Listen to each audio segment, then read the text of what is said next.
Alhamdulillahi Rabbil Alamin. Wa bihi nasta'in ala umuri dunya waddin. Wassalatu wassalamu ala ashrafil anbiya'i wal mursalin wa ala alihi wa ashabihi ajma'in wa man tabi'ahum bil huda ila yaumiddin. Amma ba'du. Hadirin wal hadirat, Bapak Ibu rahimani rahimakumullah, ikhwan dan akhwat sekalian. Alhamdulillah di kesempatan kali ini saya diberi kesempatan dan juga saya berterima kasih kepada DKM dan kepada siapapun yang membantu terselenggaranya kajian ini. Yang mana di kesempatan kali ini sebagaimana jadwal yang sudah diberitahukan bahwa insyaallah bahasan saya di sini adalah berkaitan dengan sejarah. Tentunya sejarah yang dimaksud adalah tentang sejarah Islam. Dan lebih spesifiknya lagi adalah mengenai sejarah Nabi Muhammad SAW. Insya Allah bagi ahli pengajian secara umum sudah mengetahui. Namun yang akan kita bahas diantaranya selain kaitannya tentang sejarah tersebut, juga tentang bagaimana faidah atau hikmah dari sejarah Nabi Muhammad SAW tersebut juga. Dan kemudian diantaranya seperti misalkan ada hal yang memang jarang dibahas ketika mempelajari sejarah. Begitu. Pentingnya sejarah itu sudah tidak bisa diragukan lagi. Sehingga ada istilah jangan lupakan sejarah. Alhamdulillah. Jas merah, jangan lupakan sejarah. Atau ada istilah yang pernah saya dengar baik dari bahasa Arab, dari para ulama maupun dari orang-orang barat, bahwasanya sejarah itu mengubah lagi dirinya gitu. Kalau dalam bahasa Arabnya at-tarikh yu'idu nafsahu. Jadi sejarah itu mengubah memutar lagi dirinya. Jadi seolah-olah semacam ada pola yang terus itu seperti itu. Ada pola-pola yang terus seperti itu. Nah, ketika tahu pola sejarah yang terus itu terjadi, seolah-olah sejarah itu memutar dirinya kembali, maka kita bisa menempatkan diri di posisi mana dalam sejarah itu yang mana kita berada di atas kebenaran. Contoh kaitannya dengan apa yang akan kita bahas, bahwa kebiasaan orang-orang menyembah berhala, menyembah kepada selain Allah, itu sebabnya berulang-ulang seperti itu juga. Sebabnya berulang-ulang. Contoh yang juga langsung kita ke pembahasan kita sekarang, kan kita nanti insya Allah akan ngebahas mengenai sejarahnya Nabi Muhammad SAW. Tadi 2 poin sudah saya sampaikan bahwa sejarah akan mengulang dirinya, dan juga ada hal penting dalam sejarah itu yang lupa atau tidak sempat terbahas. Nah, poin yang kedua itu contohnya adalah kita mengetahui bersama bahwa orang-orang jahiliyah itu menyembah berhala. Tapi jarang dibahas bahwa orang jahiliyah itu selain menyembah berhala juga menyembah Allah Subhanahu wa ta'ala. Kebanyakan kaum muslimin taunya bahwa orang-orang jahiliyah yang didakwahi oleh Nabi Muhammad itu menyembah berhala saja. Nah, mereka mengiranya seperti itu. Padahal orang-orang jahiliyah penyembah berhala itu pun menyembah Allah. Nah, kalau gitu berarti mereka Islam dong? Ya, bukan Islam. Karena justru itulah yang disebut dengan syirik atau musyrik, menyekutukan Allah. Ada menyekutukan Allah itu artinya adalah menyembah Allah juga menyembah selain Allah. Nah, ini menyekutukan. Kalau yang tidak menyekutukan tapi tetap dikatakan kafir seperti menyembah ya dewa-dewa, jelas dia nggak kenal tentang Allah. Para dewa disembah, dewa Zeus gitu ya, misalkan gitu ya, sengaja biar tidak menyinggung agama yang ada di negeri kita, dewa Zeus misalnya gitu. Kemudian ada anaknya Zeus disembah, Hercules misalkan gitu. Jadi seperti itu. Nah, kalau itu mah jelas kufar, orang-orang kafir yang tidak menyembah Allah sama sekali. Sama mereka orang-orang non-Islam juga begitu. Baik. Allah Subhanahu wa taala maaf ya, ini tiba-tiba flu. Pakai jaket dulu lapis, masih juga dingin di jalan, lumayan. Nah, kaitannya tentang sejarah ini Bapak Ibu, saking sangat pentingnya Allah Subhanahu wa taala menyebutkan di dalam surat Hud ayat 120, wa kullan naqussu 'alaika min amba'ir rusul. Dan demikianlah kabar-kabar tentang para rasul itu kami kabarkan kepada engkau, naqussu 'alaika, kepada engkau ya Muhammad. Kan Allah berfirman kepada Nabi Muhammad SAW, nah para rasul itu telah kami kisahkan kepada engkau. Untuk apa? Allah melanjutkan firman-Nya, ma nuthabbitu bihi fu'adak, yang dengan kisah-kisah tersebut akan kami kokohkan hatimu wahai Muhammad. Maka dari ayat yang mulia ini, surat Hud ayat 120, ketika Allah mengisahkan kisah para rasul terdahulu di dalam Al-Quran, di antara hikmahnya adalah untuk menguatkan keimanan, mengokohkan hati. Maka target utama dari kajian sejarah Islam itu adalah agar semakin kita belajar sejarah, semakin kita kuat hati kita, semakin mendapatkan pelajaran. Maka mari kita kembali kepada apa yang kita bahas tadi. Maka Bapak Ibu rahimani rahimakumullah, barusan kita sebutkan bahwa orang-orang jahiliyah itu mereka juga menyembah Allah. Dari mana keterangan itu didapatkan? Dari Al-Quran. Dari mana keterangan itu didapatkan? Dari Al-Quran. Allah Subhanahu wa taala di antaranya di dalam surat Zukhruf, Allah Subhanahu wa taala berfirman bahwasanya wala in sa'altahum man khalaqas samawati wal ardu la yaqulunna Allah. Apabila engkau bertanya kepada mereka, yang ini surat Luqman dulu karena ada ayat-ayat yang diulang, redaksinya berbeda tapi maknanya sama. Surat Luqman ayat 25, wala in sa'altahum man khalaqas samawati wal arda la yaqulunna Allah.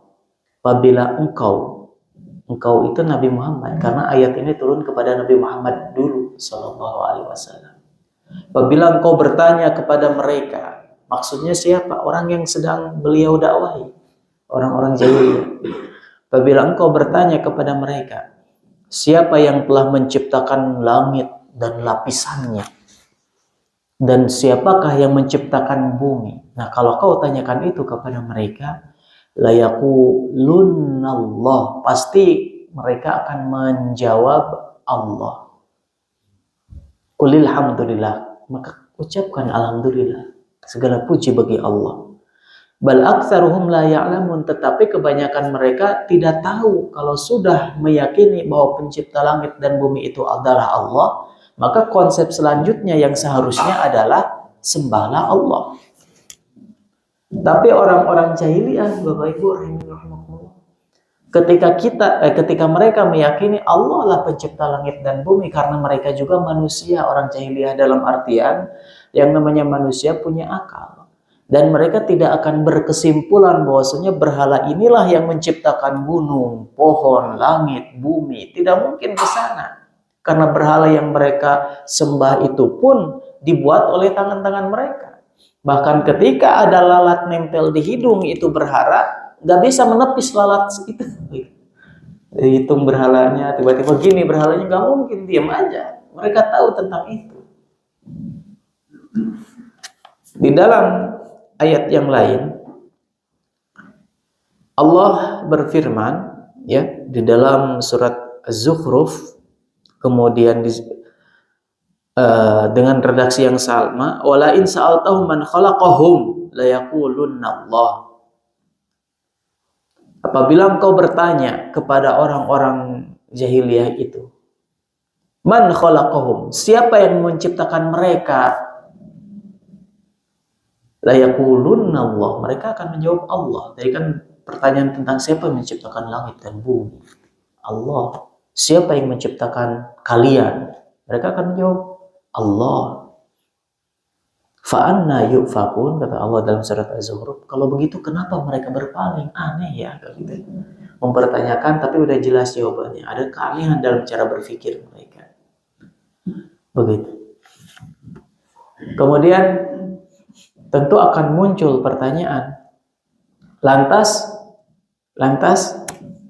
kenapa tuh mereka tuh menyembah berhala kalau memang meyakini Allah itu adalah yang menciptakan langit dan bumi, bahkan mereka meyakini yang menciptakan mereka juga. Lantas kenapa mereka tetap menyembah berhala? Nah, ini mah jawabannya di dalam surat Az-Zumar. Bapak Ibu, saya itu bukan seorang hafiz yang hafal Quran banget gitu ya, udah hafal di luar kepala sampai. Tetapi bisa menyimpulkan itu karena apa? Karena ada seorang ulama namanya Syekh Muhammad At-Tamimi rahimahullahu taala dari Arab sana. Itu mengumpulkan ayat-ayat tentang ini. Maka rujukan saya ketika membahas ini ya, biar nggak dikira bahwa ini pemikiran saya pribadi, tentu tidak. Ini ditulis dalam suatu kitab yang berjudul Al-Qawaidul Arba'. Gitu ya. Nah, apabila muncul pertanyaan, lantas kenapa tuh orang-orang jahiliyah menyembah berhala? Untuk apa? Nah, kalau jawabannya dari Al-Quran, itu tidak secara historis memang, karena Al-Quran satu kitab menyimpulkan seluruh kaidah kehidupan di alam semesta ini. Maka tentu secara umum saja. Di dalam surat Az-Zumar, Bapak Ibu,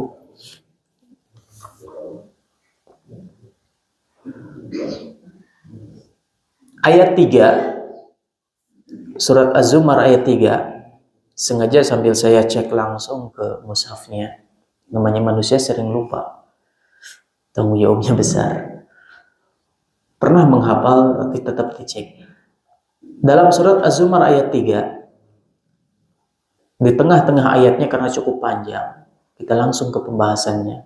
Allah Subhanahu wa taala berfirman, "Walladzina ittakhadhu min dunihi awliya." Dan orang-orang yang menjadikan selain dari Allah itu sebagai wali-wali. Wali-wali di sini maksudnya adalah dianggap sebagai pelindung yang totalitas gitu ya, Sang Maha Pelindung. Nah, orang-orang yang menjadikan selain dari Allah itu sebagai wali-wali yang bisa melindungi segalanya, maka walladzina ittakhadhu min dunihi awliya, maka mereka itu memiliki keyakinan. Nah, maksudnya orang-orang tersebut adalah sindiran dari Allah kepada orang-orang jahiliyah di antaranya, dan yang sepemahaman dengan orang-orang jahiliyah dari zaman ke zaman. Mereka itu memiliki keyakinan, kata Allah, surat Az-Zumar ayat 3, di tengah-tengah ayatnya yang cukup panjang. Ma na'buduhum illa liyuqarribuna ilallahi zulfa. Keyakinan mereka itu, kenapa mereka berkeyakinan kepada selain Allah? Karena mereka ma na'buduhum illa liyuqarribuna ilallahi zulfa. Kami tidaklah beribadat kepada mereka selain dari Allah itu, melainkan dalam rangka agar mereka itu mendekatkan kami dekatnya. Luar biasa. Kalau bukan ulama yang menyimpulkan, ini sukar. Syekh Muhammad At-Tamimi dari kabilah Tamimi di apa? Di Jazirah Arab sana. Bahwasanya kenapa mereka menyembah kepada selain Allah, benda keramat atau misalkan tadi berhala-berhala atau apalah itu selain dari Allah. Mereka ternyata orang-orang jahiliyah itu diantaranya meyakini bahwa berhala-berhala ini hanya sebagai perantara agar mendekatkan kami kepada Allah dengan sedekat-dekatnya. Kan tadi di awal sudah kita simpulkan, orang jahiliyah itu menyembah Allah, tapi juga menyembah berhala. Tapi kenapa itu menyembah berhala? Oh, ternyata mereka berkeyakinan berdasarkan kabar dari Allah dalam Al-Quran, bahwasanya berhala itu perantara agar merasa dekat dengan Allah. Gitu. Seperti itu ya. Muncul atau pertanyaan, kan baru sama kita lebih ke ayat-ayat kaidah-kaidah umum. Tapi itu adalah sebesar-besar kaidah. Hanya saja kita butuhkan sejarah. Dari mana orang jahiliyah mengetahui Allah? Bahwa dialah pencipta langit dan bumi. Sementara Nabi Muhammad baru dakwah gitu. Kan kita membahasnya tentang dakwahnya Nabi Muhammad. Nah, orang jahiliyah udah menyembah Allah duluan. Dari mana mereka kenal Allah atau tahu konsep bahwasanya Allah itu pencipta langit dan bumi? Dari mana? Bapak Ibu, bagi yang sudah mengetahui sejarah bagaimana dakwahnya Rasulullah Nabi Muhammad SAW, tentu kita tahu beliau dilahirkan di Mekah, tumbuh dalam keadaan di lingkungannya orang-orang yang bejat, pokoknya orang jahiliyah. Mereka memakan yang lemah, memakan tanda kutip bisa menzolimi atau bahkan memakan. Bagaimana tatkala seorang ayah akan membunuh anaknya sendiri gara-gara berjenis kelamin perempuan, dan dibunuhnya dikubur hidup-hidup. Seingat saya pernah dibahas di sini ini kan pertemuan kedua pernah dibahas. Jadi dikubur hidup-hidup masih bayi. Faiza wa idza busyira ahaduhum bil untha dhalla wajhuhu muswadda wa kadhib. Allah isyaratkan juga dalam Al-Qur'an. Tapi rinciannya sebutkan dalam tafsir para ulama. Begitu. Meskipun mereka memiliki sifat keji seperti itu, tetap mereka punya akal. Mengetahui bahwasanya berhala itu nggak bisa ngapa-ngapain, tahu mereka. Makanya ketika Rasulullah berdakwah, di antara yang kemudian Rasul wanti-wantikan kepada orang jahiliyah, afala tatafakkarun, tidakkah kalian berpikir? Afala ta'qilun, tidakkah kalian pergunakan lagi akal kalian? Gitu. Dibawa untuk berpikir, kenapa ini tetap disembah? Cari alasan, oh ini mah perantara saja, kita tahu bahwa ini tuh nggak bisa ngapa-ngapain, tapi perantara agar bisa merasa dekat. Dan konsep ini terus terulang sampai terjadi sekarang ketika ada orang yang menyembah salib, itu teh perantara, dan mereka tahu ini nggak bisa ngapa-ngapain. Perantara. Seperti itu ya. Maka ketika ada orang yang misalkan menyembah,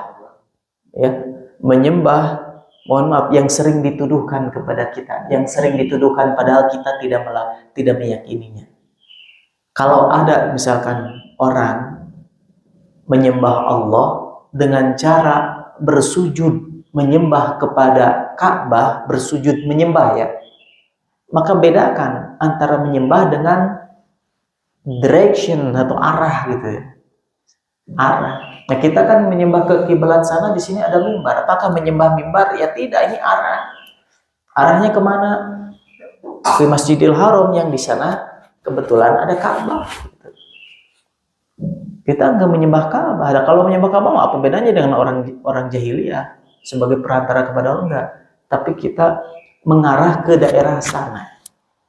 Mengarahnya begitu. Bapak Ibu rahimani rahimakumullah. Lantas dari mana orang-orang Arab jahiliyah yang didakwahi Nabi itu mengetahui atau memiliki keyakinan bahwa Allah itu pencipta langit dan bumi? Bapak Ibu, ketika Rasulullah Shallallahu Alaihi Wasallam lahir di Mekah, kemudian terus tumbuh di lingkungan orang-orang jahiliyah, tapi Allah jaga beliau. Itulah yang disebut maksum atau irhas. Sebelum Nabi, biasa para ulama menyebutnya irhas. Keajaiban kepada seseorang yang nantinya akan menjadi Nabi dan Rasul, itu irhas. Kalau sudah menjadi Nabi dan Rasul disebutnya mukjizat. Gitu. Kalau kepada para waliullah itu disebutnya karomah, yang bukan Nabi seperti kita. Kemudian misalkan ada orang-orang soleh, waliullah, punya suatu yang aneh, itu karomah namanya, bukan mukjizat. Nah Bapak Ibu, kemudian dari mana mereka tahu? Ketika Rasulullah Shallallahu Alaihi Wasallam di Mekah dan Allah lindungi beliau dari terjerumus pada lingkungan yang jelek, ketahuilah bahwa ketika Rasulullah di Mekah itu Ka'bah sudah ada. Jadi Ka'bah teh sudah ada ketika Rasulullah sebelum dilahirkan beliau, setelah beliau dilahirkan, bahkan sebelum beliau mendakwahkan Islam, itu Ka'bah itu sudah ada di sana. Dari mana kok Ka'bah bisa muncul duluan? Padahal Rasulullah ketika itu, kita taruhlah alurnya ketika Rasulullah baru lahir, Ka'bah sudah ada. Bahkan ketika Rasulullah sudah bujangan dan sebagainya, Ka'bah sudah ada. Ingat kisah yang nanti insya Allah akan kita rinci. Ketika Ka'bah rusak, kena banjir, atau karena sudah lama, butuh direnovasi. Itu kan Rasulullah baru berumur 35 tahun, yang akhirnya beliau ngasih solusi ketika terjadi persengketaan siapa yang ingin mengangkat Hajar Aswad untuk ditempel lagi ke Ka'bah. Itu terjadi perselisihan di antara kabilah Arab Mekah. Rasulullah datang dengan membawa solusi ketika itu. Belum menjadi nabi karena umur beliau ketika itu tercatat dalam sejarah baru 35 tahun. Beliau menjadi nabi umur 40. Yang jadi poinnya adalah di sini Ka'bah sudah ada padahal Rasul belum menjadi nabi. Siapa yang membangun? Adalah Nabi Ibrahim alaihissalam dan Nabi Ismail. Karena Mekah dulunya dibangun oleh Nabi Ibrahim dan juga anaknya Ismail. Lama waktu berselang, bisa ribuan tahun. Tidak saya temukan catatan sejarahnya berapa ribu tahun lahkah jarak antara Nabi Ismail dengan Nabi Muhammad, yang kemudian juga Nabi Muhammad lahir di kota Mekah, itu tidak disebutkan. Rentang waktunya sangat lama, dari generasi ke generasi. Dulunya yang memakmurkan atau yang membangun kota Mekah itu Ibrahim dan Ismail alaihi wassalatu wassalam. Mereka berdua. Dan Nabi tidak mungkin membiarkan masyarakat begitu saja. Tentu menjelaskan juga tentang ketuhanan, tentang Islam. Dan terjadi tatkala di zaman Nabi Ibrahim, Nabi Ismail, orang-orang di sekitar Mekah itu mereka beragama Islam yang diajarkan Ismail dan Ibrahim alaihi wassalam. Namun waktu berselang lama, ketika mereka berdua sudah meninggal, ya, maka kemudian Bapak Ibu ribuan tahun kemudian kan lahir di kota itu juga Nabi akhir zaman, Nabi Muhammad Sallallahu Alaihi Wasallam. Keadaannya sudah berbeda. Apa berbedanya? Orang-orang Mekah sudah tidak mengikuti lagi ajarannya Nabi Ibrahim. Sudah tidak mengikuti. Ketika nanti singkat kisah Nabi Muhammad kemudian menaklukkan kota Mekah, setelahnya hijrah ke Madinah, kemudian menyusun kekuatan, beliau masuk lagi ke kota Mekah. Kan hijrah itu terusir beliau. Tapi masuk lagi ke kota Mekah, 8 tahun kemudian, itu beliau menguasai kota Mekah, semuanya masuk Islam, beliau masuk, baru kemudian bisa masuk ke dalam Ka'bah. Di dalam Ka'bah ternyata ada lukisan ketika itu. Ditanyalah kepada sesepuh di sana, ini lukisan siapa? Mau dihapus oleh Rasul, nggak boleh. Ini lukisan siapa?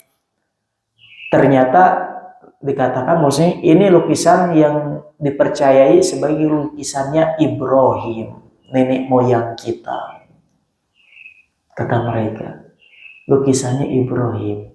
Yang ketika itu posisinya sedang memegang suatu alat yang dikenal di kalangan orang-orang Arab jahiliyah sebagai azlam.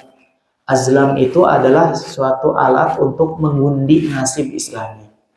Jadi sesuatu dikasih tulisan, disimpan di wadah, dikocok, habis itu nanti ada yang jatuh dilihat. Oh ini ketika kita sedang mencari pilihan apakah akan melakukan itu pakai itu dikocok dulu. Kalau kemudian yang keluar adalah kata-kata baik, maka melanjutkan apa yang dilakukan. Kalau keluar kata-kata jelek, maka nggak jadi dilakukan. Nanti seperti itu. Marah langsung Rasulullah. Mereka dusta. Tidak mungkin Ibrahim alaihissalam melakukan itu. Itu kan bagian dari kesyirikan. Menyerahkan nasib pada undian-undian gitu. Begitu. Maka dihapuslah oleh Rasulullah. Nah, orang Arab juga masih mengetahui bahwa di sana yang memakmurkan pertama kali kota Mekah itu Nabi Ibrahim dan Ismail. Begitu. Nabi Ibrahim dan Ismail. Dan dari sini juga dapat kita akan mudah pahami bahwa kenapa mereka mengetahui bahwa Allah itu pencipta langit dan bumi, orang-orang Arab jahiliyah itu di Mekah. Karena apa? Karena itu bagian dari sisa-sisa ajaran Nabi Ibrahim. Sisa-sisa ajaran Nabi Ibrahim alaihissalam yang masih ada tapi sudah tercampuri dengan pemahaman yang keliru. Tercampuri bahwasanya Allah pencipta langit dan bumi, agar merasa lebih dekat dengan Allah melalui perantara patung. Begitu. Walladzina ittakhadhu min dunihi awliya. Az-Zumar ayat 3.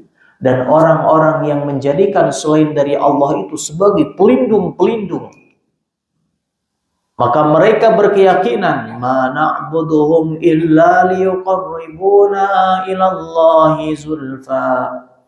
Kami tidaklah beribadah kepada mereka selain dari Allah itu, melainkan dalam rangka agar kami merasa lebih dekat dengan Allah dengan sedekat-dekatnya. Jadi perantara. Apakah Allah ridho dengan cara seperti itu? Tidak. Tidak, makanya ayatnya dilanjutkan. Tadi tidak sempat saya lanjutkan. Allah Subhanahu wa taala berfirman, "Innallaha yahkumu bainahum." Sesungguhnya kelak Allah akan menetapkan hukum yang sebenarnya bagi mereka itu yang memiliki keyakinan itu. Fima hum fihi yakhtalifun, tentang apa yang sedang diperselisihkan itu. Jadi mereka pun berselisih, ini tuh perantaranya yang ini atau yang itu. Jadi sesama para penyembah berhala pun terjadi perselisihan. Makanya banyak macam-macam berhala. Kemudian Allah melanjutkan masih Az-Zumar ayat 3. Innallaha la yahdi man huwa kadzibun kafar. Allah simpulkan di ayat terakhir Az-Zumar ayat 3. Bahwasanya sesungguhnya Allah tidak akan memberikan petunjuk kepada orang yang pendusta dan kafir itu. Jadi Allah simpulkan bahwa keyakinan itu sampai mereka berselisih mengenai keyakinan mereka di antara sesama mereka mengenai perantara kepada Allah itu. Maka Allah simpulkan di akhir ayat, Allah tidak akan memberi petunjuk kepada mereka yang kadzibun kafar, pendusta dan juga kafir. Maka oleh karena itu Bapak Ibu rahimani rahimakumullah, akan muncul juga pertanyaan. Kata Syekh Muhammad At-Tamimi, lantas kenapa tuh orang-orang jahiliyah yang dahulu dibangun kota Mekah itu oleh Nabi Ibrahim alaihissalam dan oleh Nabi Ismail alaihissalam, kemudian berubah menjadi penyembah berhala? Itu gimana prosesnya? Apakah ada data sejarah yang menjelaskan? Jawabannya ada. Jawabannya ada. Kita minum dulu. Enggak ya.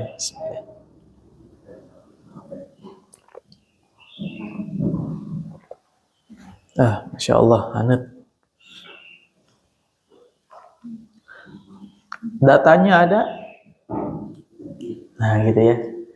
Saya dulu di pesantren, kemudian juga belajar ke para ustadz, para kiai di sekitar sini. Asal orang Cimindi ya saya. Kemudian Tasikmalaya dan sebagainya. Subhanallah, belum pernah mendapatkan dari pelajaran sejarah ini seperti apa yang dijelaskan oleh Syekh Muhammad At-Tamimi ini. Mungkin karena sedikitnya ilmu saya dan sedikitnya guru saya ketika itu. Tapi kemudian tahu ketika kuliah kan lebih spesifik lagi kalau kuliah itu di Fakultas Syariah.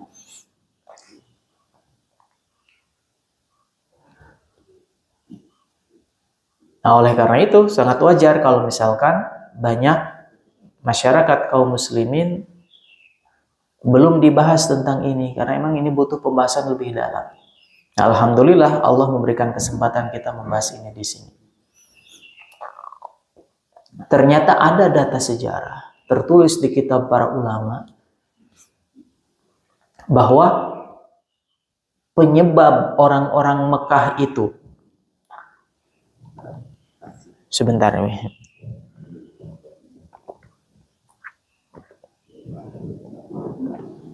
Penyebab orang-orang Mekah itu yang asalnya mengikuti agamanya Nabi Ibrahim, Nabi Ismail, tentu agama Islam.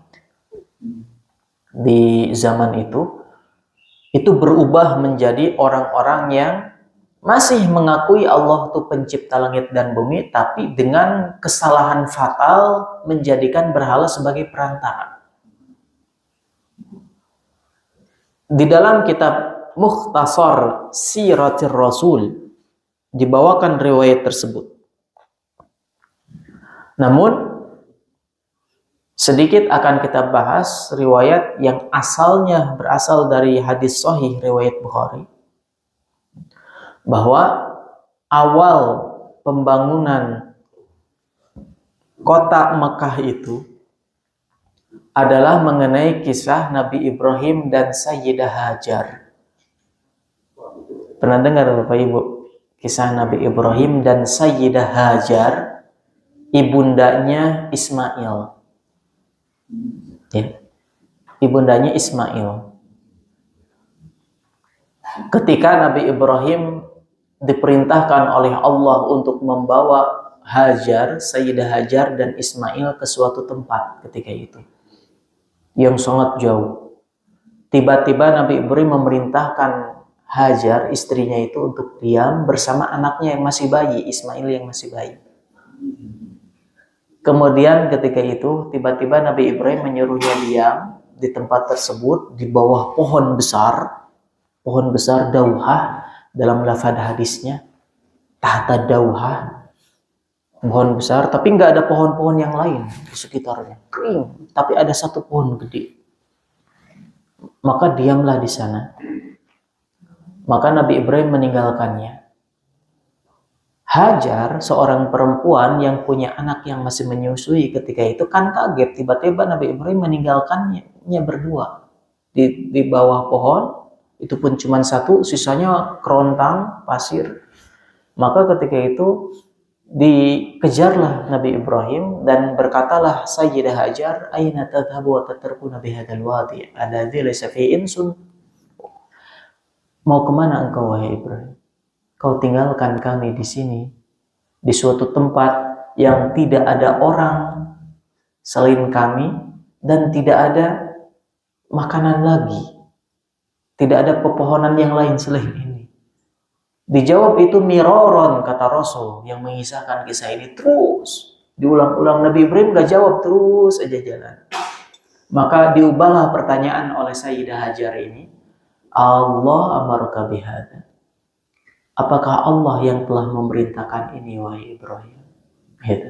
Nah, ketika ditanya dengan pertanyaan itu, baru beliau menjawab. Tapi jawabannya singkat, na'am, ya. Jawabannya itu aja.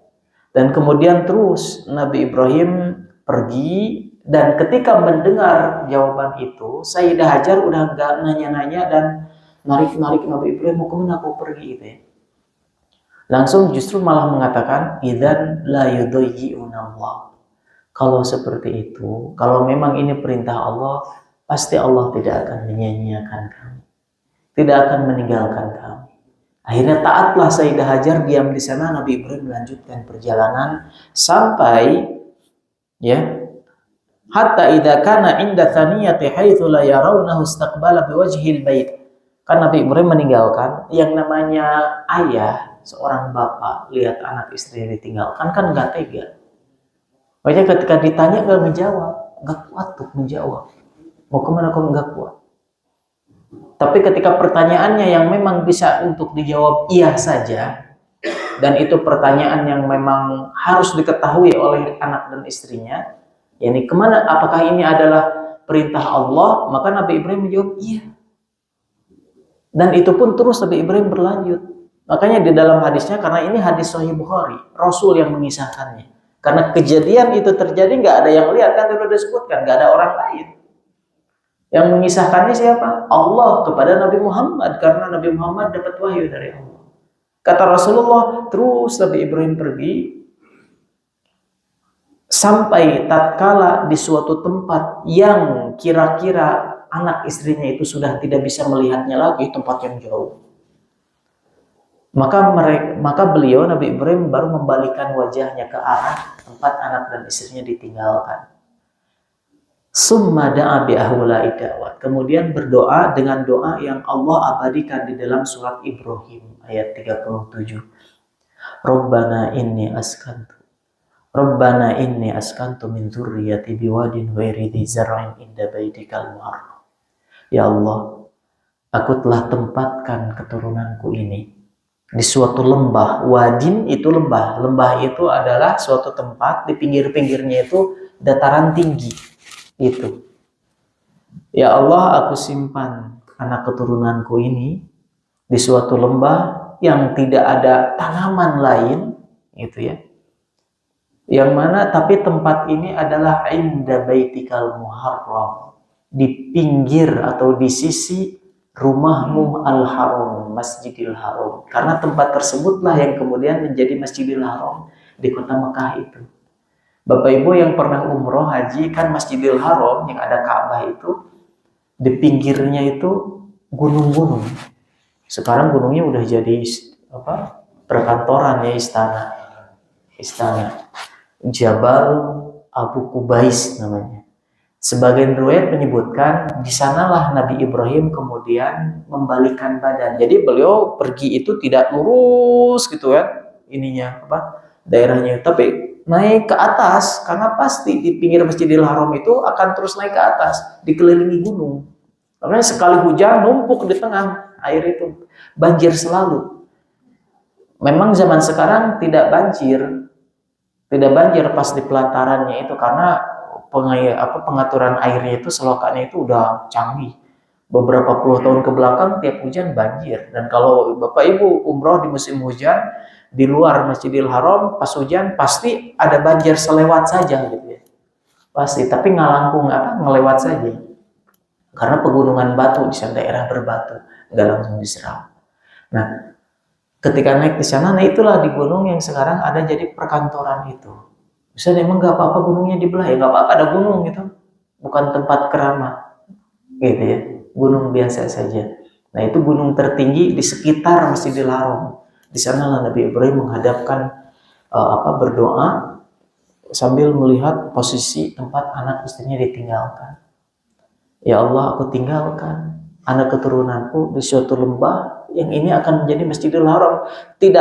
Dan juga jangan bayangkan dahulu seperti apa yang kita lihat sekarang, wah mewah gitu ya. Enggak, tentu dulu mah cuma pohon, tadi saya sebutkan dauha dalam riwayat hadisnya gitu. Tapi nggak ada pohon yang lain. Seolah-olah sebagai patokan di sana, seolah-olah begitu.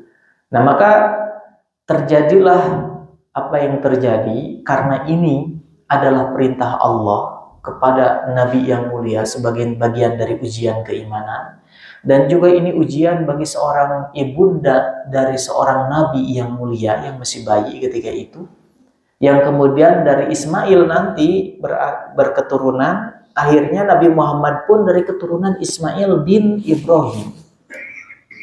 Nah, kenapa mereka memiliki keluarga seperti itu? Wah, gemblengannya luar biasa. Ada ujian meninggalkan anak istri.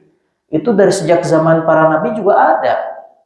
Makanya itu hal yang biasa bagi suami sampai zaman sekarang. Tatkala kita harus ada tugas keluar kota, anak istri tinggalkan.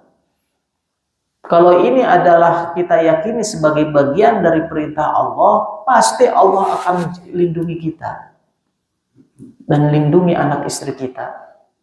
Ketika Hajar tahu bahwa ini perintah Allah, tapi beda kan levelnya, itu para nabi ditinggalkan dengan padang pasir berdua. Level para nabi, kita kan gak seperti itu. Dilarang kita meninggalkan anak istri kita tiba-tiba di suatu hutan gitu ya.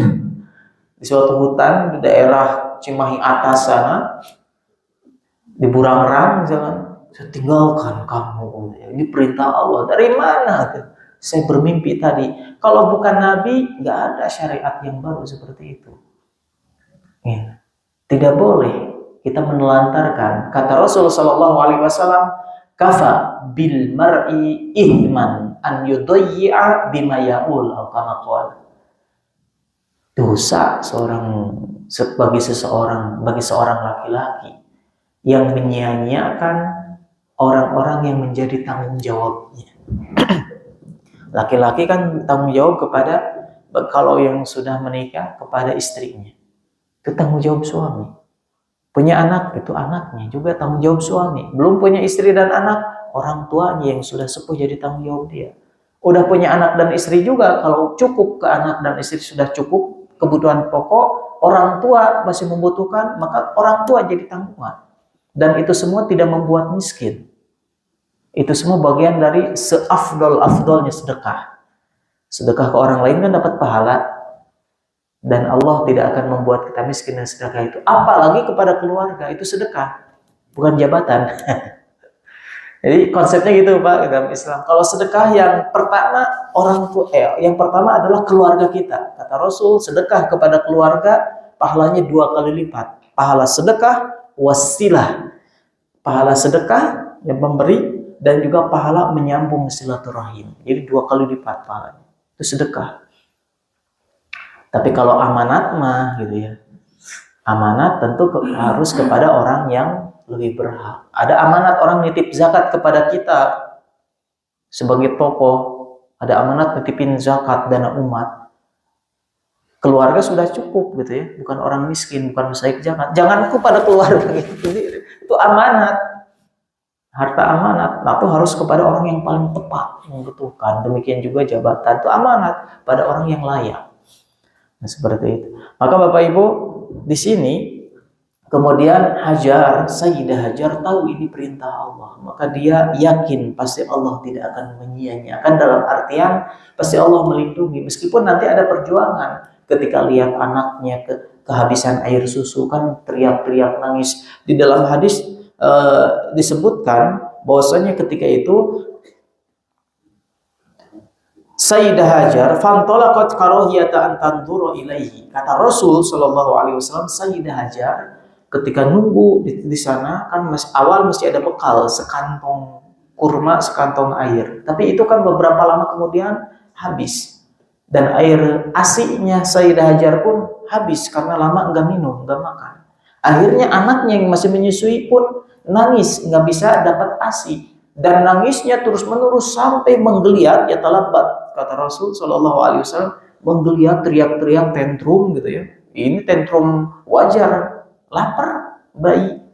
Sampai kata Rasul, Sayyidah Hajar nggak tega melihat anaknya menggeliat-geliat kelaparan. Maka Sayyidah Hajar ketika itu pergi cari pertolongan. Barangkali ada orang naik ke tempat yang agak tinggi biar bisa melihat sekitar. Disebut Bukit Sofa.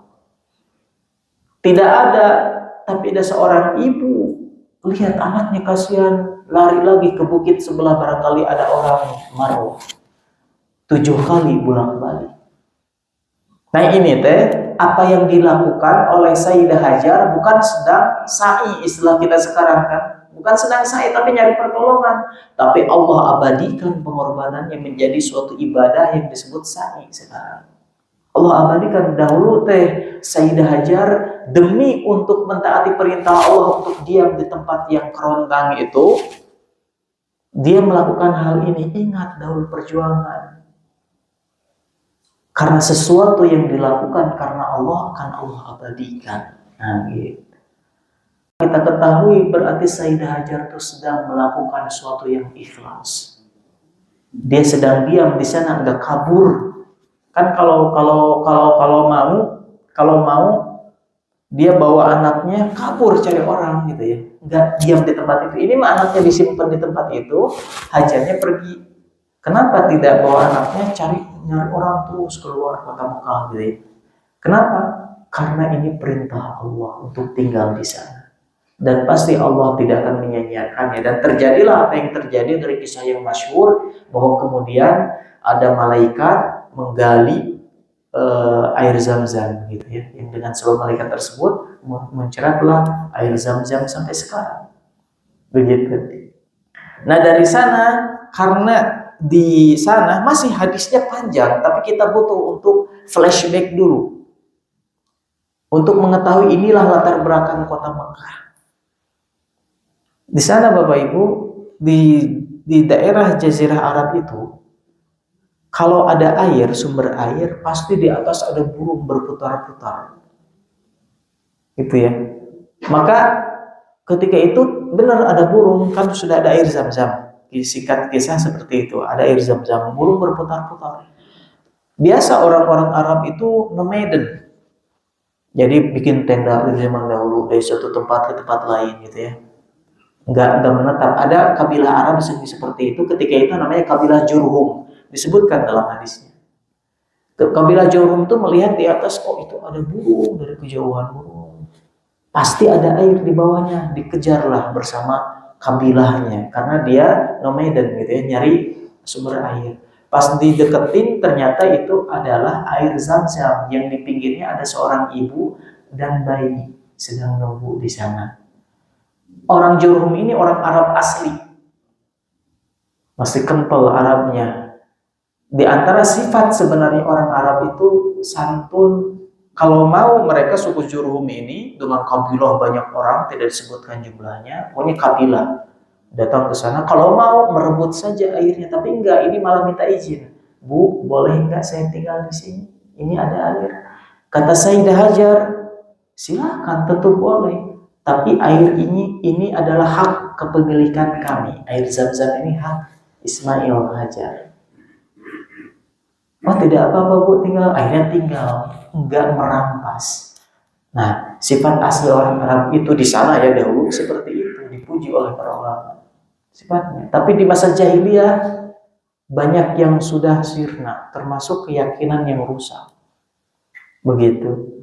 Nah intinya mulailah di sana membangun peradaban kota Mekah. Nabi Ismail menikah dengan mereka, dengan orang Arab Jurhum ini. Karena Ismail itu turunan Nabi Ibrahim. Nabi Ibrahim bukan orang Arab. Kata Ibrahim itu sendiri bukan bahasa Arab, tapi bahasa Babilonia. Dia aslinya, kata Imam Ibnu Katsir, Nabi Ibrahim itu lahir di kota Babilon. Babilon itu salah satu kota mati sekarang di Irak. Gitu ya. Irak bukan Arab dulu, tidak berbahasa Arab. Tapi ketika kaum muslimin ke sana berubah bahasanya bahasa Arab. Diubah bahasanya. Nah Bapak Ibu rahimani rahimakumullah, maka Ismail menikah dengan orang Arab, maka anak keturunannya menjadi orang Arab juga gitu ya. Blasteran. Maka kemudian dari sana jadilah, dan kemudian nanti Nabi Ibrahim balik lagi diperintahkan untuk membangun Ka'bah. Jadi ketika masih kecil itu nggak ada Ka'bah. Tapi kemudian Nabi Ibrahim datang lagi untuk membangun Ka'bah. Namun kemudian Bapak Ibu rahimani rahimakumullah, yang namanya manusia meskipun nabi, ia meninggal juga. Seluruh para nabi dan rasul karena itu manusia pasti meninggal. Tapi memang ada yang dipanjangkan umurnya.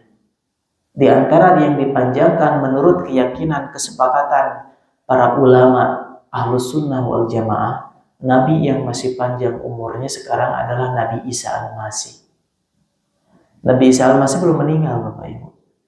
Kata Allah di dalam Al-Quran, bal rafa'ahu Allah. Ayat sebelumnya, wa ma salabuhu wa ma qataluhu walakin rufi'a lahu. Nabi Isa itu tidak disalib, tidak dibunuh, tapi diangkat ke Allah Subhanahu wa Ta'ala. Jadi belum meninggal. Makanya keyakinan Ahlus Sunnah, karena ada sebagian orang tidak meyakini itu, tapi keyakinan Ahlus Sunnah seperti itu, bahwa kemudian Nabi Isa nanti juga meninggal ujung-ujungnya ketika Allah turunkan lagi ke bumi untuk membunuh Dajjal. Dan 40 tahun di bumi dalam satu riwayat akhirnya meninggal juga. Makanya seluruh para nabi meninggal karena bukan Tuhan dan dikubur. Tuhan tidak mungkin dikubur, gitu ya. Maka Bapak Ibu rahimani rahimakumullah, Ismail alaihissalam, Sayyidina Ismail, Sayyidina Ibrahim, kedua-duanya meninggal. Kalau makamnya Nabi Ibrahim disepakati ada. Jadi dua makam para nabi yang sepakat para ulama. Memang ada makam-makam para nabi yang lain, tapi itu beda pendapat. Ada yang mengatakan iya, ada yang enggak. Tapi yang disepakati dua makam kuburan ya. Dua makam yang dalam artian kuburan, yakni makamnya Nabi Muhammad SAW dan makamnya Nabi Ibrahim. Itu disepakati oleh orang Islam, orang Yahudi, orang Nasrani. Karena orang Yahudi, orang Nasrani itu mengklaim bahwa Ibrahim itu nabi mereka. Orang Yahudi, orang Nasrani mengklaim, makanya orang Nasrani biasa bilang Abraham, gitu ya. Presiden mereka itu namanya Abraham Lincoln, Abraham. Karena Ibrahim ini orang mulia dari zaman ke zaman. Bahkan orang jahiliyah yang sedang kita bahas sekarang sampai melukis Nabi Ibrahim di dalam Ka'bah. Tentu sebelum Islam gitu ya, pelukisan itu sekarang udah nggak ada. Nah seperti itu. Maka Allah sanggah di dalam Al-Quran, maka Ibrahim Yahudiyya wala Nasraniyya. Nabi Ibrahim bukan orang Yahudi, bukan orang Nasrani. Allah sampai menyanggah gitu karena diaku-aku oleh mereka gitu. Diklaim oleh mereka. Tapi Allah sanggah, tidak, beliau bukan Yahudi, bukan Nasrani, walakin kana hanifan muslimah. Tapi Ibrahim itu adalah hanif, bertauhid, muslim. Wa ma kana minal musyrikin, dan tidak pernah Ibrahim melakukan kesyirikan, kemusyrikan. Allah tegaskan demikian karena apa? Dua agama yang tadi disebutkan pasti melakukan kemusyrikan, pasti. Ibrahim enggak gitu pada Allah Subhanahu wa Ta'ala, maknanya demikian. Hanya saja kata Allah, ketika Nabi Ibrahim yang kuburannya disepakati ada di mana tadi belum saya sebutkan, ada di kota di Palestina namanya Hebron. Itu udah dicaplok oleh Israel, semoga Allah menghancurkan mereka. Udah dicaplok, dijajah. Hebron namanya. Orang Arab bilangnya daerah Al-Khalil. Gitu. Itu ada makam Nabi Ibrahim di sana. Dan diakui oleh orang mereka juga, Yahudi, Nasrani, orang kaum muslimin. Imam Ibnu Katsir menyatakan bahwasanya makam Nabi Ibrahim disepakati oleh kaum muslimin, para ulamanya, dan juga oleh dua agama itu di sana, benar, di tempat yang namanya Hebron. Bapak Ibu rahimani rahimakumullah, mereka meninggal. Saya menyebutkan tentang makam tadi untuk menjelaskan bahwa Nabi Ibrahim meninggal, sudah disepakati.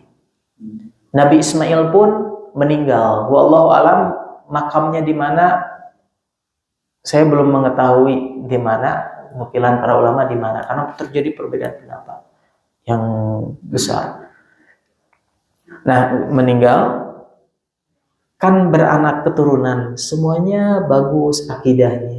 Sampai tidak disebutkan jaraknya berapa, yang jelas udah nggak ada para nabi dan generasi-generasi yang diajarkan oleh Nabi Ismail gitu ya, sudah nggak ada, udah meninggal semuanya. Ratusan tahun berselang, ada seorang turunan asli orang Mekah juga.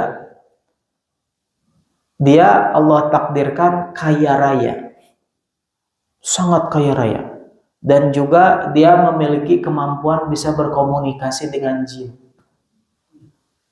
Maksudnya dia sebagai dukun, jadi ada komunikasi, tentu bukan komunikasi seperti Nabi Sulaiman yang benar-benar berkomunikasi. Dukun juga kan bisa berkomunikasi, tapi biasanya bisa dengan cara melihat atau dengan perasaan doang, ada wangsit istilahnya. Tapi kalau Nabi Sulaiman bagaikan dengan manusia biasa aja, gitu ya. Bisa tahu nih mimik wajahnya, bisa tahu kamu bohong nih, kejin. Nah, kalau dukun-dukun itu terkadang ada yang mengklaim bisa melihat wujud jelmaannya, tapi samar, sehingga tidak bisa mengetahui si jin ini bohong atau enggak. Makanya banyak yang tertipu dukun itu. Nah, maka kemudian namanya adalah Amru bin Luhai al-Khuzai. Dia asalnya sebagaimana orang Mekah yang baik, dia juga mengikuti ajarannya Ibrahim, millah Ibrahim, ajarannya Nabi Ibrahim. Tapi kemudian orang ini tidak punya ilmu. Tapi kemudian orang ini gak punya ilmu, semangat ibadahnya, orang kaya, banyak sedekah, dan orang Mekah banyak suka kepada Amr bin Luhai. Udah kaya raya, banyak ngasih, dermawan, kemudian juga dia dianggap sakti gitu ya, dan dianggap orang baik, ahli ibadah, tapi nggak punya ilmu, hanya sebatas ngikutin kata orang saja. Ya kalau lingkungannya baik, ngikutin kata orang, ya alhamdulillah. Tapi kalau lingkungannya kacau, dia nggak punya benteng untuk memilah, ke bawah jelek juga. Nah, Amr bin Luhai itu termasuk golongan itu, semangat tapi nggak punya ilmu. Akhirnya apa? Suatu ketika dia ziarah ke Syam, negeri para nabi. Di sana orang-orang lihat menyembah berhala. Ini ngapain menyembah berhala? Kata mereka, agar mendekatkan diri kami kepada Allah. Oh, saya juga nyembah Allah. Saya beli berhalanya. Orang kaya beli, dibawa, diangkut ke Mekah. Tentu tidak sendiri, bayar orang juga, diangkut ke Mekah. Di Mekah, Amr bin Luhai ini mengumumkan kepada masyarakat Mekah yang sudah cinta kepada Amr bin Luhai ini, bahwasanya kalau kalian mau menyembah Allah melalui perantara ini, saya dapat ini dari kota para nabi dan rasul. Karena Syam dan Nabi Isa ketika itu sudah para nabi sudah sempat diutus di sana. Negeri Syam itu negeri para nabi. Maka ketika mendengar seperti itu masyarakat Mekah, dan yang ngomongnya adalah tokoh yang dermawan dan sakti, maka taatlah semua, mulailah masuk kepada fase orang-orang Mekah kalau menyembah Allah melalui penyembahan kepada berhala. Inilah kisah. Nanti akan kita rinci di pertemuan yang akan datang insya Allah. Tadi saya simpulkan secara garis besar karena waktu juga sudah mau jam 6, biasanya sampai jam 6. Barangkali ada yang bertanya, masih ada waktu 2 menit. Ada hak untuk bertanya terkait materi, silahkan, kami tawarkan. Tapi kalau tidak ada, ayo kita pulang. Saya tunggu sampai selesai minum, Pak.